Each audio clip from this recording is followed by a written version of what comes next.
back with Angela Latore. She's the author of the book, Incredible Dating Adventures. Next, we're talking about the book with her adventures in dating, and there are several points that you make in this book. What are some of those points that readers should look for? Well, thank you, Mark. There's clearly 6. The first one is, my book encourages single women to move forward with their lives, making good decisions on personal and business relationships. Number 2, if single women decide to date, and they allow that to be a part of their life, to enjoy the humor that enhances that experience. Because you must find humor in dating, at this age particularly. Number 3 is to discover peace from within, even if a life partner never arrives.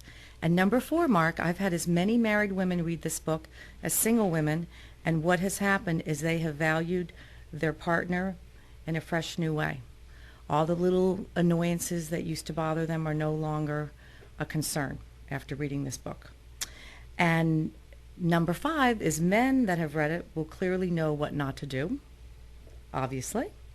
And the last one is lessons learned at the end of each chapter, brings a message of hope and greater wisdom as we move forward as single women. I know that in reading through this book, I cringed myself thinking that these are things I used to do or have done in my lifetime, and thought, well, I guess I wasn't alone, and this is still wrong. Tell us about age span of the people that you dated that make this book. From your own age, many that were much younger or much older, or were they all within 3 to 5 years of your age?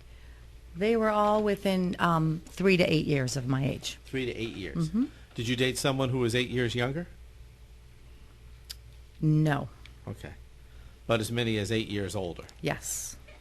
Any difference in dating younger men as opposed to older men, Oh, beside the obvious? Clearly the obvious. And, you know, the energy level, I think, is very important. And I think once you get beyond an eight-year period, either younger or older, you don't know the same music. And the energy level is very different. The English delight was a delight, but he was quite older than me, and he was ready for the shuffleboard, TV dinner, and Jeopardy on a Friday night. And that wasn't going to work for me. All right. Do people get a different impression after they've dated you from what they get in an initial introduction? I mean, do they find out, oh, this woman plays tennis, I don't know what you do, but she does this, she does that, and does it take them back a peg? I would say that when I meet a new man now, his first concern, because I'm becoming more and more public with this book. Am I going on the boyfriend scrap heap pile? No, hopefully not. But when I meet a new man, he's concerned that he's going to be the next chapter. That's and what I I clearly state is, this book has been written, the next one's going to be totally different. Yeah, I'm wondering how many men you're going to meet now are going to wonder if you're taking notes for the next book. Oh, that's been a concern. But I'm really not interested in dating like I have in the last 5 years. I'm looking for one nice man. And the second book is going to be a lot about male-female just friendships. Like I have a chapter in there on a male roommate that I had for a while as a roommate. Some other men that I have that are strictly friends. I am going to do a sequel on the alcoholic and the one that got away, because they've resurfaced since the book. Oh, boy. And just write about where their lives are, but their lives are not part of my personal life right now. And then I want to hear from my male readers, because to be fair, the next book needs to have a focus on what men experience in the dating world. So I would love to hear some of your stories, Mark. And the cover of the next book is going to have a picture of a man. In writing this book, how often did it come in that money came into play that caused conflict? The Wall Street Journal it's did an issue. It can be that women and men meet each other and find that one may be in great debt, or may be in need of money, or likes to spend money more than they make, and that causes conflict. I agree, Mark. I think your worlds have to be as similar as they can be, even on a financial level, because it does affect things. Do matters of faith ever come into this? Yes. In the writing of your book? Yes. You're Italian? I take am. it? Roman Catholic? I was raised Roman Catholic, and I just practice good Christianity now. Okay. Ever date anybody who was so far removed from your faith that you could see down the line that was going to be an issue? One gentleman I dated was Jewish, and I knew that was going to be a problem, and it ended up being a problem among other problems. One of the 50%, the Today Show did a thing on this, 50% of the disagreement comes in the matter of children. Those who come from a marriage with children to somebody who doesn't want kids at all, or has kids that are grown and moved away, or they are a mother of children but they don't live with them. They live with the father for some reason. Did that ever come up in any of your chapters?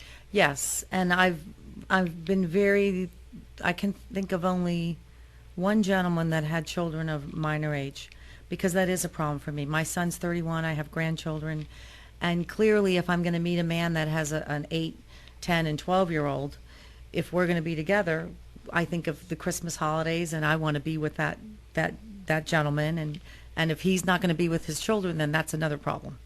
So men with minor children, it is a bit of a problem. I rather would not even consider that at this point. Page 74. My townhome looked great. The new glass on the sliding door was glistening, and once again I learned some valuable lessons with this guy. I was going through a process of elimination as to what personality traits to avoid. I'd seen his jealous tendencies right away, but let it go. I wouldn't do that again. The next time I see that kind of possessive jealousy, it will be next right away. How often are the guys extremely jealous? Do you have a flirtatious personality? Are you so gregarious that it sends signals? How often does this come up? I would say that I'm friendly. I would not classify myself as gregarious. I'm somewhat guarded. And I do quite a bit of ballroom dancing, so I'm involved in that social network with a lot of, different men. But the dance community, unless you understand it, people take the wrong message until they get involved in the dance community and understand what it's really about. Ballroom is very different than the barroom. Okay. Domiciles, homes. The men that are featured in this book, do we learn anything about how neat or sloppy they are? In other words, Felix Unger, Oscar Madison types or not?